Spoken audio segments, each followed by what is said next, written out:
ತಮಿಳುನಾಡಿನ ಕೃಷ್ಣಗಿರಿ ಜಿಲ್ಲೆಯಲ್ಲಿ ಮಳೆಯಿಂದ ನಾನಾ ಅವಾಂತರಗಳು ಸೃಷ್ಟಿಯಾಗಿದೆ. ಉತ್ತಂಗರೈನಲ್ಲಿ ಕೆರೆ ಒಡೆದು ಇಡೀ ಪ್ರದೇಶವೇ ಜಲಾವೃತವಾಗಿದೆ. ರಸ್ತೆಗೆ ನೀರು ನುಗ್ಗಿದ ಪರಿಣಾಮ ಕಾರ್, ಕ್ಯಾಂಟರ್, ಲಾರಿ ಸೇರಿದಂತೆ ಹಲವು ವಾಹನಗಳು ಕೊಚ್ಚಿಕೊಂಡು ಹೋಗಿವೆ. ಮತ್ತೊಂದು ಕಡೆ ರಸ್ತೆ ಪಕ್ಕದಲ್ಲಿ ಅಳವಡಿಸಲಾಗಿದ್ದ ವಿದ್ಯುತ್ ಕಂಬಗಳು ಕೂಡ ಧರೆಗೆ ಉರುಳಿವೆ. ಕಾಮರಾಜನಗರ, ಕೆನಡಿ ನಗರ ಸೇರಿದಂತೆ ಹಲವೆಡೆ ಮನೆಗಳು ಜಲಾವೃತವಾಗಿ ನಿವಾಸಿಗಳು ಪರದಾಡಿದರು.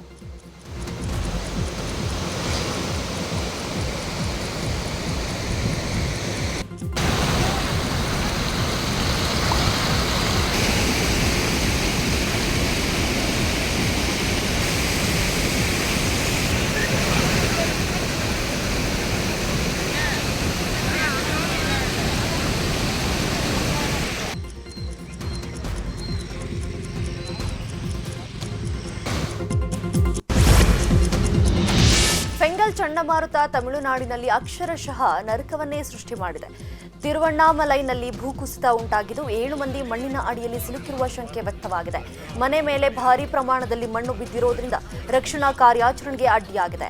ಎನ್ಡಿಆರ್ಎಫ್, ಎಸ್ಡಿಆರ್ಎಫ್ ಹಾಗೂ ರಕ್ಷಣಾ ಸಿಬ್ಬಂದಿ ರಕ್ಷಣಾ ಕಾರ್ಯವನ್ನು ನಡೆಸ್ತಾ ಇದ್ದು ಮಣ್ಣಿನ ಅಡಿ ಸಿಲುಕಿರುವವರ ಪತ್ತೆ ಮಾಡಲಾಗ್ತಾ ಇದೆ.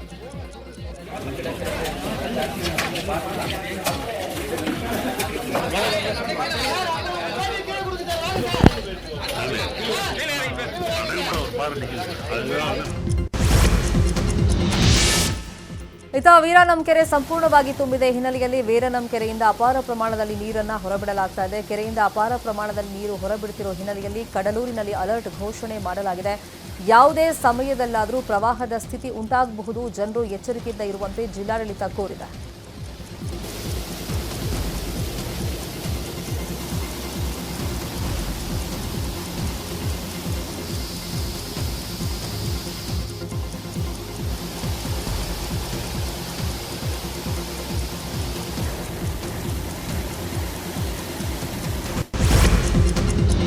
ಫೆಂಗಲ್ ಚಂಡಮಾರುತದಿಂದ ಪುದುಚೇರಿ ತತ್ತರಿಸಿ ಹೋಗಿತ್ತು. ಕಳೆದ 2 ದಿನಗಳಿಂದ ಭಾರೀ ಮಳೆ ಸುರಿದಿದ್ದು ಕೆಲವೆಡೆ ಪ್ರವಾಹ ಪರಿಸ್ಥಿತಿ ಉಂಟಾಗಿತ್ತು. 30 ವರ್ಷದಲ್ಲೇ ಈ ರೀತಿ ಮಳೆಯಾಗಿರಲಿಲ್ಲ ಎಂದು ಸ್ಥಳೀಯರು ಹೇಳ್ತಾ ಇದ್ದಾರೆ. ಇನ್ನೊಂದು ಕಡೆ ಇವತ್ತು ಪುದುಚೇರಿ ಸಹಜ ಸ್ಥಿತಿಗೆ ಮರಳಿದೆ. ಜನಜೀವನ ಸಹಜ ಸ್ಥಿತಿಯತ್ತ ಮರಳಿದ್ದು ಇವತ್ತು ಮಳೆಯ ಆರ್ಭಟ ಕೊಂಚ ಕಡಿಮೆಯಾಗಿದೆ. ಪುದುಚೇರಿಯ ಈ ದೃಶ್ಯ ಡ್ರೋನ್ ಕ್ಯಾಮೆರಾದಲ್ಲಿ ಸರಿಯಾಗಿದೆ.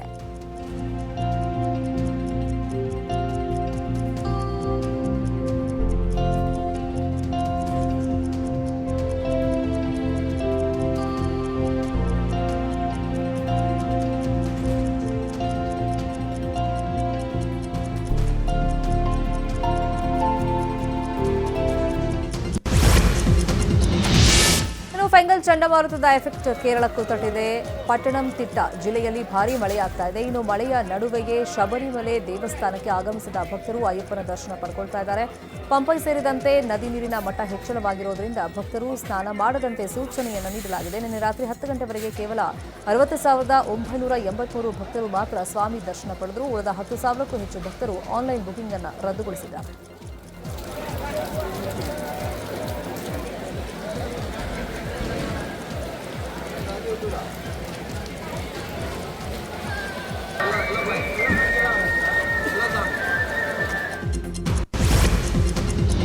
ಫೆಂಗಲ್ ಚಂಡಮಾರುತದ ಬಗ್ಗೆ ಎಚ್ಚರ ವಹಿಸುವಂತೆ ಹವಾಮಾನ ಇಲಾಖೆ ಹೇಳಿದೆ. ಬೆಂಗಳೂರಿನಲ್ಲಿ ಮೋಡ ಕವಿದ ವಾತಾವರಣವಿದೆ. ಮೈಸೂರು, ಶಿವಮೊಗ್ಗ, ಕೊಡಗು ಭಾಗದಲ್ಲಿ ಭಾರೀ ಮಳೆಯಾಗಲಿದೆ. ಕರಾವಳಿ, ದಕ್ಷಿಣ ಒಳನಾಡು, ಉತ್ತರ ಒಳನಾಡು, ಉಳಿದ ಜಿಲ್ಲೆಗಳಲ್ಲಿ ಸಾಧಾರಣ ಮಳೆ ಹಾಗೂ ಬೆಂಗಳೂರಿನಲ್ಲಿ ಮುಂದಿನ 2 ದಿನಗಳ ಕಾಲ ಭಾರೀ ಮಳೆಯಾಗುವ ಸಾಧ್ಯತೆ ಇದೆ ಅಂತ ಹವಾಮಾನ ಇಲಾಖೆ ಹೇಳಿದೆ. ಮನೆಯಿಂದ ಹೊರ ಹೋಗುವಾಗ ಎಚ್ಚರ ವಹಿಸಲು ಹವಾಮಾನ ಇಲಾಖೆ ಮುನ್ಸೂಚನೆ ಕೊಟ್ಟಿದೆ. ಫೆಂಗಲ್ ಚಂಡಮಾರುತದ ಎಫೆಕ್ಟ್ ಕರುನಾಡಿಗೆ ತಟ್ಟಿದೆ. ರಾಜ್ಯದ ಹಲವು ಜಿಲ್ಲೆಗಳಲ್ಲಿ ಭಾರೀ ಮಳೆಯಾಗ್ತಾ ಇದೆ. ಇನ್ನು ಹವಾಮಾನ ಇಲಾಖೆ ಗುಡುಗು ಸಹಿತ ಮಳೆಯಾಗುವಂತ ಎಚ್ಚರಿಕೆಯನ್ನ ನೀಡಿರೋದ್ರಿಂದ ಹಲವು ಜಿಲ್ಲೆಗಳಲ್ಲಿ ಶಾಲಾ ಕಾಲೇಜುಗಳಿಗೆ ರಜೆಯನ್ನ ಘೋಷಣೆ ಮಾಡಲಾಗಿದೆ. ಚಿಕ್ಕಬಳ್ಳಾಪುರ, ಕೋಲಾರ, ಮೈಸೂರು, ಮಂಡ್ಯ, ಬೆಂಗಳೂರು ಗ್ರಾಮಾಂತರ, ಚಾಮರಾಜನಗರ ಸೇರಿದಂತೆ ಹಲವೆಡೆ ಶಾಲೆಗಳಿಗೆ ರಜೆ ಘೋಷಣೆಯಾಗಿದೆ.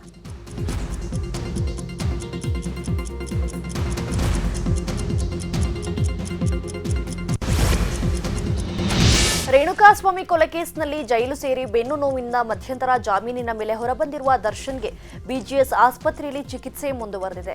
ತಿಂಗಳಿನಿಂದ ಆಸ್ಪತ್ರೆಯಲ್ಲೇ ಚಿಕಿತ್ಸೆ ಪಡೆಯುತ್ತಿರುವ ದರ್ಶನ್ರ ಫೋಟೋ ನ್ಯೂಸ್ 18ಗೆ ಲಭ್ಯವಾಗಿದೆ. ಕಳೆದ 30 ದಿನಗಳಿಂದ ಸ್ಪೆಷಲ್ ವಾರ್ಡ್ನಲ್ಲಿ ದರ್ಶನ್ಗೆ ಚಿಕಿತ್ಸೆ ನೀಡಲಾಗ್ತಾ ಇದೆ. ಇದೇ ವಾರದಲ್ಲಿ ಶಸ್ತ್ರಚಿಕಿತ್ಸೆ ನಡೆಸುವ ಸಾಧ್ಯತೆ ಇದೆ.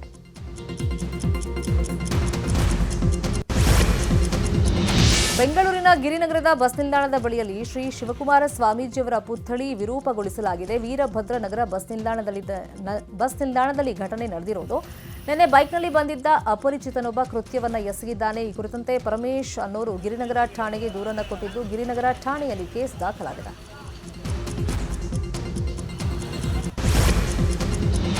ಮುಸ್ಲಿಮರಿಗೆ ಮತದಾನ ಹಕ್ಕು ರದ್ದು ಮಾಡಬೇಕು ಎಂದಿದ್ದ ವಿಶ್ವ ಒಕ್ಕಲಿಗ ಸಂಸ್ಥಾನ ಮಠ ಪೀಠಾಧ್ಯಕ್ಷ ಚಂದ್ರಶೇಖರ್ ಸ್ವಾಮೀಜಿ ವಿರುದ್ಧ ದೂರು ದಾಖಲಾಗಿತ್ತು.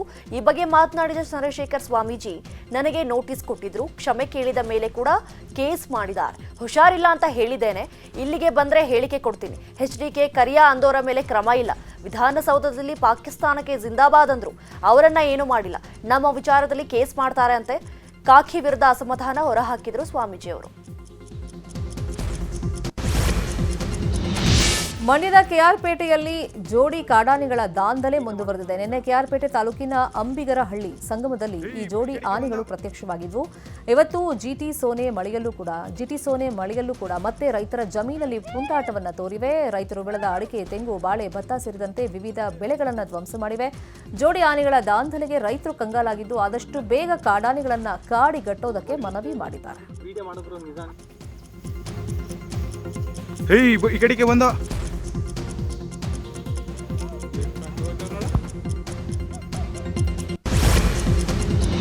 ಚಿಕ್ಕಮಗಳೂರಿನ ಭದ್ರಾ ಹಿನ್ನೀರು ಪ್ರದೇಶದಲ್ಲಿ ಕಾಡಾನೆಗಳು ಬೀಡು ಬಿಟ್ಟಿದೆ.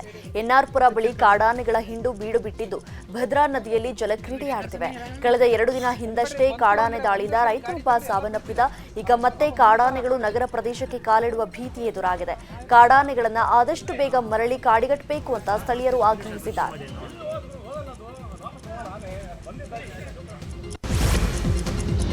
ಸರ್ಕಾರಿ ಕೆಲಸ ತೊರೆದು ಸನ್ಯಾಸತ್ವ ಸ್ವೀಕಾರಕ್ಕೆ ಮಂಡ್ಯದ ಕೆಎಸ್ ಅಧಿಕಾರಿ ಸಜ್ಜಾಗಿದ್ದಾರೆ. ವಿಶ್ವ ಒಕ್ಕಲಿಗ ಮಠಕ್ಕೆ ಪೀಠಾಧ್ಯಕ್ಷರಾಗಿ ಸರ್ಕಾರಿ ಅಧಿಕಾರಿ ಡಾಕ್ಟರ್ ನಾಗರಾಜು ನೇಮಕ ಮಾಡಲಾಗಿದೆ. ಈ ತಿಂಗಳ ಅಂತ್ಯಕ್ಕೆ ಡಾಕ್ಟರ್ HL ನಾಗರಾಜು ತಮ್ಮ ಸರ್ಕಾರಿ ಹುದ್ದೆಗೆ ರಾಜೀನಾಮೆ ನೀಡಿ ಸನ್ಯಾಸತ್ವ ಸ್ವೀಕಾರ ಮಾಡಲಿದ್ದಾರೆ. ಮಂಡ್ಯ ಜಿಲ್ಲೆಯ ಹೆಚ್ಚುವರಿ ಜಿಲ್ಲಾಧಿಕಾರಿಯಾಗಿ ಕರ್ತವ್ಯ ನಿರ್ವಹಿಸ್ತಾ ಇರುವಂತಹ ಡಾಕ್ಟರ್ HL ನಾಗರಾಜು ಮುಂದಿನ ವರ್ಷ ಸನ್ಯಾಸತ್ವ ಸ್ವೀಕಾರವನ್ನ ಮಾಡಲಿದ್ದಾರೆ. ಹಳೆಯ ನಂಬರ್ ಪ್ಲೇಟ್ಗಳಿಗೆ ಹೈ ಸೆಕ್ಯೂರಿಟಿ ರಿಜಿಸ್ಟ್ರೇಷನ್ ಪ್ಲೇಟ್ ಅಳವಡಿಸಲು ಕರ್ನಾಟಕ ಸರ್ಕಾರ ಮತ್ತೆ ಗಡುವು ವಿಸ್ತರಣೆ ಮಾಡಿದೆ. HSRP ನಂಬರ್ ಪ್ಲೇಟ್ ಅಳವಡಿಸಲು 4 ಬಾರಿ ಗಡುವು ವಿಸ್ತರಣೆ ಮಾಡಲಾಗಿತ್ತು. ಇದೀಗ ಮತ್ತೆ ಡಿಸೆಂಬರ್ 31ರವರೆಗೆ HSRP ನಂಬರ್ ಪ್ಲೇಟ್ ಅಳವಡಿಸಲು ಗಡುವು ವಿಸ್ತರಿಸಿದೆ. ಇವತ್ತು ತುಮಕೂರು ಜಿಲ್ಲೆಯಲ್ಲಿ ಸಿಎಂ ಸಿದ್ದರಾಮಯ್ಯ ವಿವಿಧ ಅಭಿವೃದ್ಧಿ ಕಾರ್ಯಕ್ರಮಗಳಿಗೆ ಚಾಲನೆಯನ್ನ ನೀಡಲಿದ್ದಾರೆ. ತುಮಕೂರಿನ ಅಂತಾರಾಷ್ಟ್ರೀಯ ಕ್ರಿಕೆಟ್ ಸ್ಟೇಡಿಯಂ ನಿರ್ಮಾಣಕ್ಕೆ ಶಂಕುಸ್ಥಾಪನೆ ನೆರವೇರಿಸಿ ಬಳಿಕ ಹೈಸ್ಕೂಲ್ ಕ್ರೀಡಾಂಗಣದಲ್ಲಿ ಹಲವು ಯೋಜನೆಗಳ ಶಂಕುಸ್ಥಾಪನೆಯನ್ನ ನೆರವೇರಿಸಲಿದ್ದಾರೆ. ಅಭಿವೃದ್ಧಿ ಕಾಮಗಾರಿಗಳಿಗೆ ಚಾಲನೆ ನೀಡಲಿರುವಂತಹ ಹಿನ್ನೆಲೆಯಲ್ಲಿ ತುಮಕೂರಿನತ್ತ ಸಿಎಂ ಪ್ರಯಾಣವನ್ನು ಬೆಳೆಸಿದ್ದಾರೆ.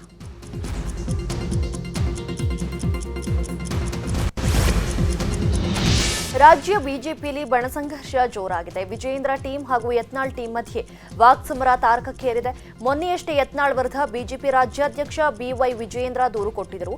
ಈ ಹಿನ್ನೆಲೆ ಯತ್ನಾಳ್ಗೆ ಹೈಕಮಾಂಡ್ ಬುಲಾವ್ ಕೊಟ್ಟಿದ್ದು, ಯತ್ನಾಳ್ ಸಹ ನಿನ್ನೆ ದೆಹಲಿಗೆ ತೆರಳಿದ್ದಾರೆ. ಹುಬ್ಬಳ್ಳಿ ವಿಮಾನ ನಿಲ್ದಾಣದ ಮೂಲಕ ಯತ್ನಾಳ್ ದೆಹಲಿಗೆ ತೆರಳಿದ್ದು, ಇವತ್ತು ಹೈಕಮಾಂಡ್ ನಾಯಕರನ್ನ ಭೇಟಿ ಮಾಡಲಿದ್ದಾರೆ.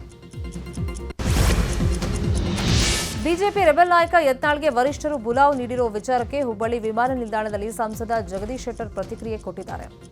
ಅಧಿವೇಶನ ಇರೋದ್ರಿಂದ ನಾನು ದೆಹಲಿಗೆ ಹೊರಟಿದ್ದೀನಿ. ಯತ್ನಾಳ್ ದೆಹಲಿಗೆ ಹೊರಟಿರೋ ಬಗ್ಗೆ ನನಗೇನು ಗೊತ್ತಿಲ್ಲ ಅಂತ ಹೇಳಿದ್ರು. ಇನ್ನೊಂದು ಕಡೆ ಗೋವಿಂದ ಕಾರಜೋಳ ಕೂಡ ಮಾತನಾಡಿ ಯತ್ನಾಳ್ ಯಾಕೆ ದೆಹಲಿಗೆ ತೆರಳಿದ್ದಾರೋ ಗೊತ್ತಿಲ್ಲ ಅಂತ ಹೇಳಿದ್ರು. ಬಿಜೆಪಿ ರಾಜ್ಯಾಧ್ಯಕ್ಷ ವಿಜಯೇಂದ್ರ ಹಾಗೂ ಮಾಜಿ ಸಿಎಂ BSY ವಿರುದ್ಧ ಸಿಡಿದೆದ್ದಿರುವ ಬಸನಗೌಡ ಪಾಟೀಲ್ ಯತ್ನಾಳ್ಗೆ ನೋಟಿಸ್ ನೀಡಲಾಗಿದೆ. ಯತ್ನಾಳ್ ನಡೆಯಿಂದ ಕೇಂದ್ರ ಶಿಸ್ತು ಸಮಿತಿ ಬೇಸರ ವ್ಯಕ್ತಪಡಿಸಿದೆ. ಪಕ್ಷದ ನಿರ್ದೇಶನಗಳನ್ನು ಧಿಕ್ಕರಿಸಿ ಪಕ್ಷದ ಅಧಿಕೃತ ನಿಲುವಿಗೆ ವಿರುದ್ಧವಾಗಿ ಸಾರ್ವಜನಿಕ ಹೇಳಿಕೆಗಳನ್ನು ನೀವು ನೀಡುತ್ತಿದ್ದೀರಿ. ನಿಮ್ಮ ಹೇಳಿಕೆಗಳು ಮಾಧ್ಯಮಗಳಲ್ಲಿ ವರದಿಯಾಗಿವೆ. ಈ ಹಿಂದೆಯೂ ನಿಮಗೆ ಹಲವು ಬಾರಿ ನೋಟಿಸ್ ನೀಡಲಾಗಿತ್ತು. ನೀವು ಈ ಹಿಂದೆ ನೀಡಿದ ವಿವರಣೆಗಳನ್ನು ಈಗ ಮೀರಿದ್ದೀರಿ. ನಿಮ್ಮ ವಿರುದ್ಧ ಶಿಸ್ತು ಕ್ರಮ ಯಾಕೆ ತೆಗೆದುಕೊಳ್ಳಬಾರದು ಅಂತ ಈ ಪತ್ರ ತಲುಪಿದ 10 ದಿನದ ಒಳಗಾಗಿ ಉತ್ತರಿಸಿ ಅಂತ ನೋಟಿಸ್ ನೀಡಲಾಗಿದೆ. ಕೇಂದ್ರ ಶಿಸ್ತು ಸಮಿತಿಯಿಂದ ನೋಟಿಸ್ ಜಾರಿಯಾಗಿರುವ ಬಗ್ಗೆ ಶಾಸಕ ಬಸನಗೌಡ ಪಾಟೀಲ್ ಯತ್ನಾಳ್ ಪ್ರತಿಕ್ರಿಯೆ ಕೊಟ್ಟಿದ್ದಾರೆ. ಶಿಸ್ತು ಸಮಿತಿಯ ನೋಟಿಸ್ಗೆ ನಾನು ಉತ್ತರವನ್ನ ಕೊಡ್ತೀನಿ. ಕರ್ನಾಟಕದಲ್ಲಿನ ಬಿಜೆಪಿಯ ಪ್ರಸ್ತುತ ಸ್ಥಿತಿಯನ್ನ ನಾನು ಕೇಂದ್ರದ ನಾಯಕರಿಗೆ ತಿಳಿಸ್ತೀನಿ. ನನ್ನ ಹೋರಾಟ ಹಿಂದುತ್ವದ ಪರ, ಭ್ರಷ್ಟಾಚಾರದ ವಿರುದ್ಧ ಹಾಗೂ ಕುಟುಂಬ ರಾಜಕಾರಣದ ವಿರುದ್ಧ. ನನ್ನ ಬದ್ಧತೆ ಯಾವುದೇ ಕಾರಣಕ್ಕೂ ಬದಲಾಗಲ್ಲ. ಕೇಂದ್ರದ ವರಿಷ್ಠರಿಗೆ ಕುಟುಂಬ ರಾಜಕಾರಣದ ಬಗ್ಗೆ ತಿಳಿಸ್ತೀನಿ ಅಂತ ಯತ್ನಾಳ್ ಗುಡುಗಿದ್ದಾರೆ. ಬಿಜೆಪಿಯ ರೆಬೆಲ್ ನಾಯಕ ಯತ್ನಾಳ್ಗೆ ಹೈಕಮಾಂಡ್ ನೋಟಿಸ್ ಕೊಟ್ಟಿದೆ. ಹೈಕಮಾಂಡ್ ನಡೆಯಿಂದ ರೆಬೆಲ್ ಟೀಮ್ ಶಾಕ್ಗೆ ಒಳಗಾಗಿದೆ. ವಕ್ಫ್ ಮೂಲಕ ವಿಜಯೇಂದ್ರ ನಾಯಕತ್ವದ ವಿರುದ್ಧ ರೆಬೆಲ್ಸ್ ಹಿಡಿದೆದ್ದಿದ್ರು. ಇದೀಗ ರೆಬೆಲ್ಸ್ ಟೀಮ್ನ ನಾಯಕತ್ವ ವಹಿಸಿದ ಯತ್ನಾಳ್ಗೆ ನೋಟಿಸ್ ಬಂದಿದೆ. ಈ ಹಿನ್ನೆಲೆ ಅತೃಪ್ತರು ಸೈಲೆಂಟ್ ಆಗಿದ್ದಾರೆ. ಬೆಳಗಾವಿಯಲ್ಲಿ ಸಭೆ ಸೇರಿರೋ ಬಿಜೆಪಿ ರೆಬೆಲ್ ನಾಯಕರಾದ ರಮೇಶ್ ಜಾರಕಿಹೊಳಿ, ಕುಮಾರ್ ಬಂಗಾರಪ್ಪ, ಅರವಿಂದ್ ಲಿಂಬಾವಳಿ, ಪ್ರತಾಪ್ ಸಿಂಹ ಚರ್ಚೆ ನಡೆಸಲಿದ್ದಾರೆ. ನೋಟಿಸ್ ಹಿನ್ನೆಲೆ ಇವತ್ತು ದೆಹಲಿಗೆ ಹೋಗಬೇಕಾ ಬೇಡವಾ ಅಂತಾನೂ ಚರ್ಚೆ ನಡೆಸಿದ್ದಾರೆ ಎನ್ನಲಾಗಿದೆ. ಡಿಸೆಂಬರ್ 5ರಂದು ನಡೆಯಲಿರುವಂತಹ ಸಿಎಂ ಸ್ವಾಭಿಮಾನ ಸಮಾವೇಶಕ್ಕೆ ಕಾಂಗ್ರೆಸ್ ಸಿದ್ಧತೆ ಮಾಡಿಕೊಳ್ತಾ ಇದೆ. ಈ ಕುರಿತಂತೆ ಹುಬ್ಬಳ್ಳಿಯಲ್ಲಿ ವಾಗ್ದಾಳಿ ನಡೆಸಿದ ಮಾಜಿ ಸಚಿವ ಗೋವಿಂದ ಕಾರಜೋಳ, ಸಿದ್ದರಾಮಯ್ಯನವರು 1.5 ವರ್ಷ ಆಡಳಿತದಲ್ಲಿ ವಿಫಲರಾಗಿದ್ದಾರೆ, ಹಗರಣಗಳ ಸರಮಾಲೆ ಅವರನ್ನ ಸುತ್ತಕೊಳ್ತಾ ಇದೆ, ಇದರ ಗಮನ ಬೇರೆ ಕಡೆ ಡೈವರ್ಟ್ ಮಾಡೋದಕ್ಕೆ ಗಿಮಿಕ್ ಮಾಡ್ತಾ ಇದ್ದಾರೆ ಅಂತ ಕಾಂಗ್ರೆಸ್ ನಾಯಕರ ವಿರುದ್ಧ ಕಿಡಿಕಾರಿದ್ದಾರೆ. ಗೃಹ ಮಂಡಳಿ ಅಧ್ಯಕ್ಷ ಕೆಎಂ ಶಿವಲಿಂಗೇಗೌಡ ಬಹಿರಂಗವಾಗಿಯೇ ಸಚಿವ ಸ್ಥಾನದ ಆಕಾಂಕ್ಷೆಯನ್ನು ಹೊರಹಾಕಿದ್ದಾರೆ. ಚನ್ನರಾಯಪಟ್ಟಣದಲ್ಲಿ ಮಾತನಾಡಿದ ಶಿವಲಿಂಗೇಗೌಡ, ನನ್ನ ಸ್ವಂತ ಬಲದಿಂದ ನಾನು ರಾಜಕೀಯ ಜೀವನದಲ್ಲಿ ಬೆಳೆದು ಬಂದಿದ್ದೇನೆ. ಯಾರ ಆಶೀರ್ವಾದದಿಂದಲೂ ನಾನು ಗೆದ್ದಿಲ್ಲ. ಅಂತಹ ಪ್ರಬಲ ದೇವೇಗೌಡರು, ಕುಮಾರಸ್ವಾಮಿ ವಿರುದ್ಧ ಸೆಟೆದು ಬಂದವನು ನಾನು. ನನ್ನನ್ನು ಸೋಲಿಸೋಕೆ ದೇವೇಗೌಡರು ವೀಲ್ ಚೇರ್ನಲ್ಲಿ ಹಳ್ಳಿ ತಿರುಗಿತು. ಆದರೂ ನಾನು ಗೆದ್ದು ಬಂದಿದ್ದೇನೆ. ನನಗೆ ಒಮ್ಮೆ ಮಂತ್ರಿ ಸ್ಥಾನ ಕೊಡಿಸಿ ನೋಡಿ, ನಾನು ಗೂಟದ ಕಾರ್ನಲ್ಲಿ ಬರ್ತೀನಿ. ಆ ಬಳಿಕ ಕಥೆ ನೋಡಿ, ಈ ಜಿಲ್ಲೆಯ ರಾಜಕೀಯವೇ ಬದಲಾಯಿಸೋಣ ಅಂತ ಹೇಳಿದ್ರು. ಬಸವಣ್ಣನವರ ಬಗ್ಗೆ ಶಾಸಕ ಯತ್ನಾಳ್ ಅವಹೇಳನಕಾರಿ ಹೇಳಿಕೆ ವಿಚಾರ ಸಂಬಂಧ ತಮ್ಮ ಹೇಳಿಕೆಯನ್ನು ಶಾಸಕರು ವಾಪಸ್ ಪಡೆಯುವಂತೆ ಬೀದರ್ನ ಶಿವಾನಂದ ಸ್ವಾಮೀಜಿ ಒತ್ತಾಯ ಮಾಡಿದ್ದಾರೆ. ಮಾತು ವಾಪಸ್ ತಗೊಂಡ್ರೆ ಮುಂದಿನ ಬಾರಿ ಗೆದ್ದು ಬರ್ತೀಯಾ, ಇಲ್ಲದೇ ಇದ್ರೆ ಬಿದ್ದು ಹೋಗ್ತೀಯಾ ಅಂತ ಬೀದರ್ ಜಿಲ್ಲೆಯ ಹುಲಸೂರಿನ ಗುರುಬಸವೇಶ್ವರ ಸಂಸ್ಥಾನ ಮಠದ ಡಾಕ್ಟರ್ ಶಿವಾನಂದ ಸ್ವಾಮೀಜಿ ಶಾಪ ಹಾಕಿದ್ದಾರೆ. ರಾಜ್ಯಾದ್ಯಂತ ವಕ್ಫ್ ವಿವಾದ ಸದ್ದು ಮಾಡುತ್ತಿರುವ ಬೆನ್ನಲ್ಲೇ ಇದೀಗ ಬಸವ ಕಲ್ಯಾಣದ ಮೂಲ ಅನುಭವ ಮಂಟಪ ವಿಚಾರ ಮತ್ತೆ ಮುನ್ನೆಲೆಗೆ ಬಂದಿದೆ. ನಿನ್ನೆ ಬೀದರ್ನಲ್ಲಿ ಸುದ್ದಿಗೋಷ್ಠಿ ನಡೆಸಿ ಮಾತನಾಡಿದ ಚನ್ನಬಸವಾನಂದ ಸ್ವಾಮೀಜಿ, ಮೂಲ ಅನುಭವ ಮಂಟಪ ಸಂಶೋಧನೆ ನಡೆಸುವಂತೆ ಪ್ರಧಾನಿ ಮೋದಿಗೆ ಮನವಿ ಸಲ್ಲಿಸಲು ಸ್ವಾಮೀಜಿಗಳ ನಿಯೋಗ ತೆರಳುತ್ತಿರುವುದು ಸ್ವಾಗತಾರ್ಹ.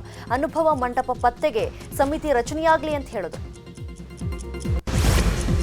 ಕರ್ನಾಟಕ ವಿಧಾನಸಭಾಧ್ಯಕ್ಷ ಯುಟಿ ಖಾದರ್ ರೋಮ್ನ ವ್ಯಾಟಿಕನ್ ಸಿಟಿಗೆ ಭೇಟಿ ಕೊಟ್ಟಿದ್ದಾರೆ. ಅಂತಾರಾಷ್ಟ್ರೀಯ ಸರ್ವಧರ್ಮ ಸಮ್ಮೇಳನದಲ್ಲಿ ಮುಖ್ಯ ಅತಿಥಿಯಾಗಿ ಭಾಗವಹಿಸಿ ಧರ್ಮದ ಕುರಿತು ತಮ್ಮ ನಿಲುವನ್ನು ಭಾಷಣದಲ್ಲಿ ಮಂಡಿಸಿದರು.